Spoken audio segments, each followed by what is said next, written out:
Mantan Kadif Propam Irjen Verdi Sambo, saudara, menghadiri sidang etik kasus dugaan pembunuhan berencana terhadap Brigadir Yosua Huta Barat. Verdi Sambo menggunakan seragam dinas Polri dengan bintang 2 di pundak tanpa tanda kesatuan juga emblem Polri.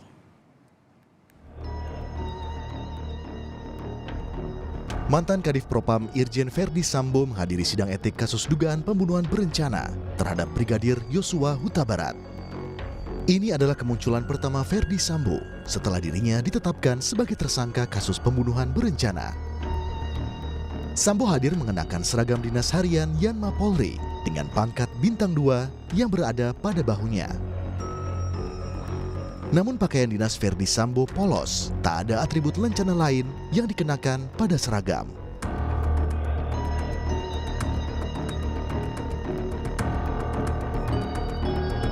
Tanda pangkat bintang 2 pada seragam Verdi Sambo juga tidak lagi berlis merah. Karena saat ini Verdi Sambo sudah tak lagi memegang tongkat komando dan tidak memiliki pasukan karena telah dimutasi sebagai perwira tinggi Yanma Polri.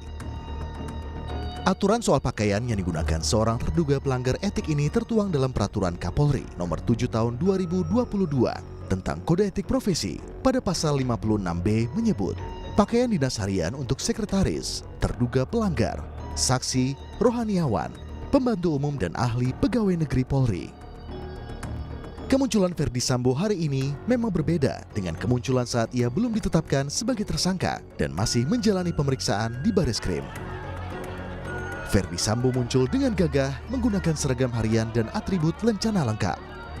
Pangkat bintang 2 yang berada pada bahunya juga masih mengenakan list merah yang menyimbolkan ia masih memegang tongkat komando dan memiliki pasukan karena masih menjabat sebagai Kadif Propam Polri saat itu.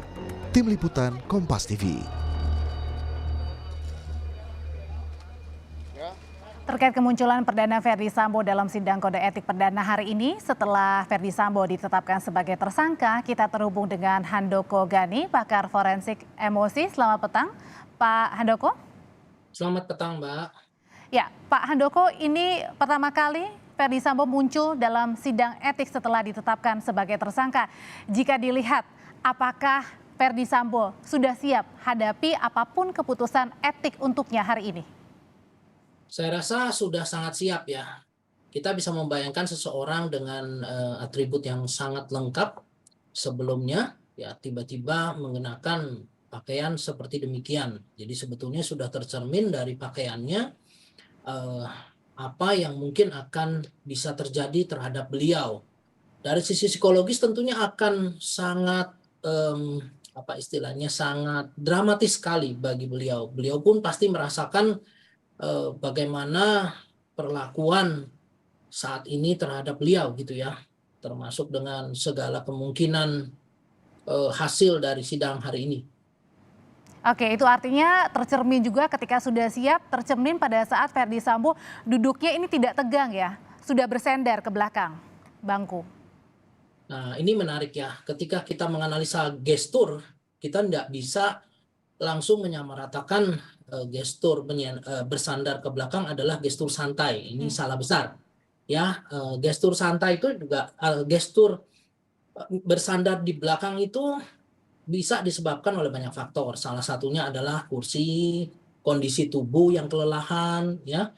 Kemudian juga tentunya kondisi psikologis. Nah, kita tidak hanya menganalisis dari satu elemen atau tolak ukur saja kalau gestur. Jadi gestur itu yang pertama posisi tubuh, betul, poros tubuh. Kemudian yang kedua adalah tangan. Nah, kalau kita lihat tangan ini menarik. Tangan beliau itu memegang ujung kursi.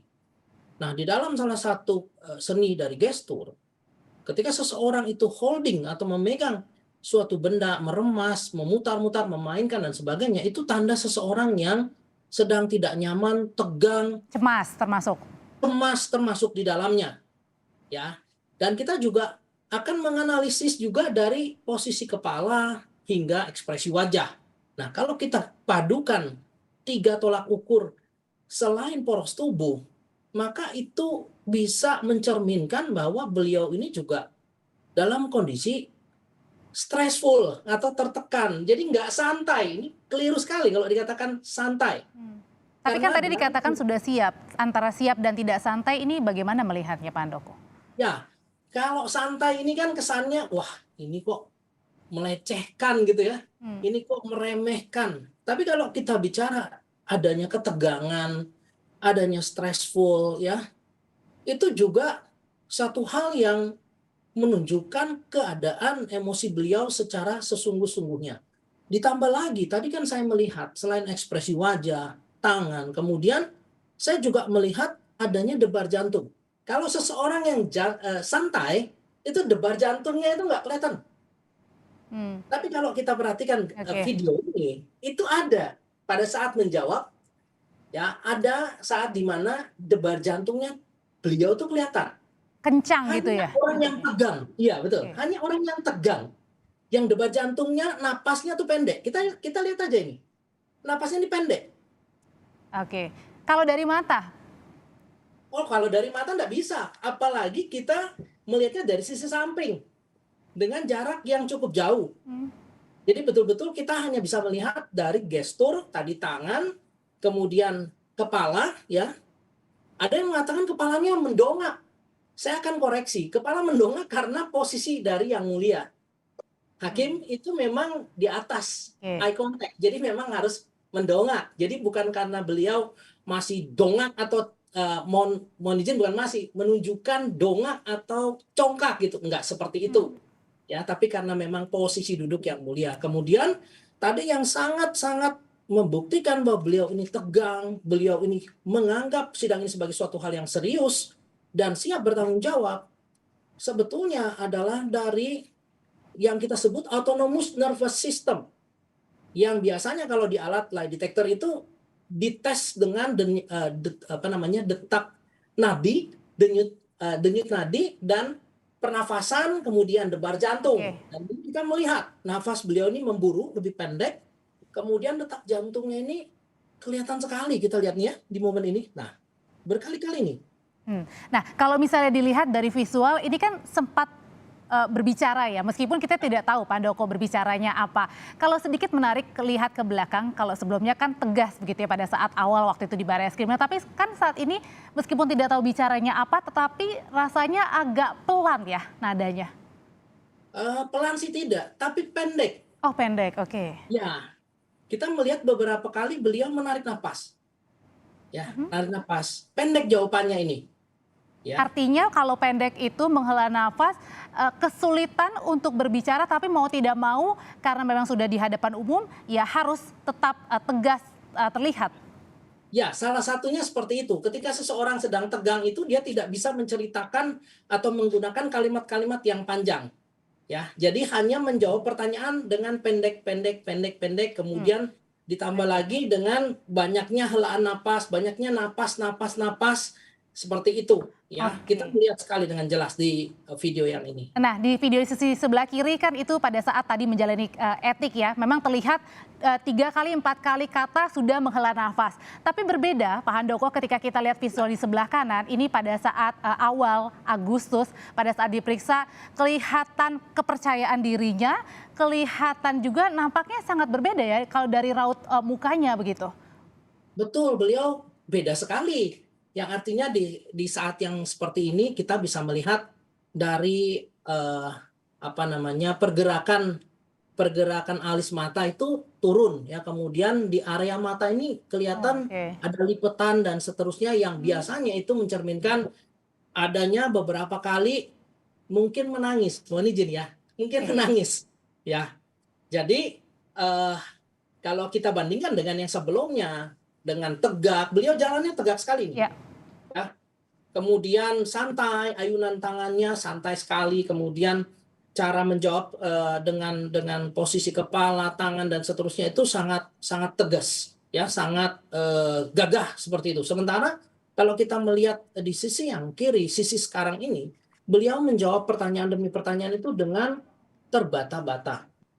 Saya hanya bisa menduga, ya kita kan nggak tahu ya di dalam itu terjadinya seperti apa. Dugaan saya kalau beliau menjawab pertanyaan-pertanyaan terkait dengan motif kronologis kejadian, ada kemungkinan beliau ini menjadi emosional, dalam pengertian emosi yang akan muncul adalah emosi sedih.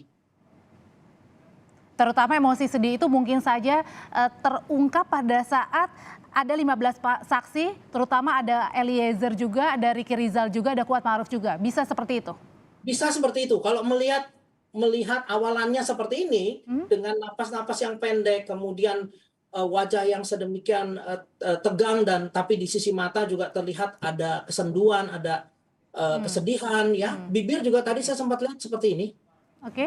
Nah, itu tanda orang yang dalam kondisi stressful, penuh pressure. Agak ke bawah ya berarti ya, Pak? Ya, tertekan seperti ini. Oh, Nah, itu dia. menutup Barusan. ya? Oke. Ya, Aha. itu betul-betul menunjukkan seseorang itu sedang full pressure, dia mencoba menyusun kata, tetapi karena memang sedang tegang, otak tidak bisa menyuplai otak tidak bisa menyuplai oksigen dengan santai, jadi harus cepat karena detak jantung, denyut nadi dan sebagainya juga cepat.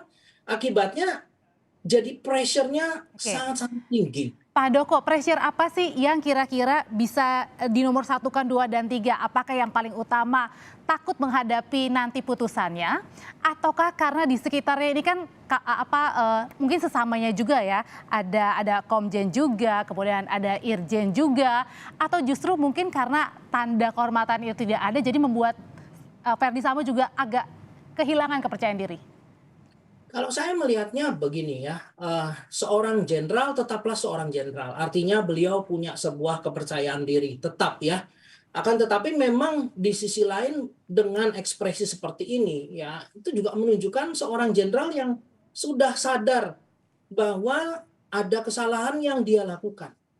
Artinya dengan kesadaran seperti itu artinya seorang jenderal juga dalam tanda kutip ini seperti lagu, juga manusia gitu ya, yang ketika salah akan tertegur hati nuraninya dan menunjukkan ekspresi seperti ini.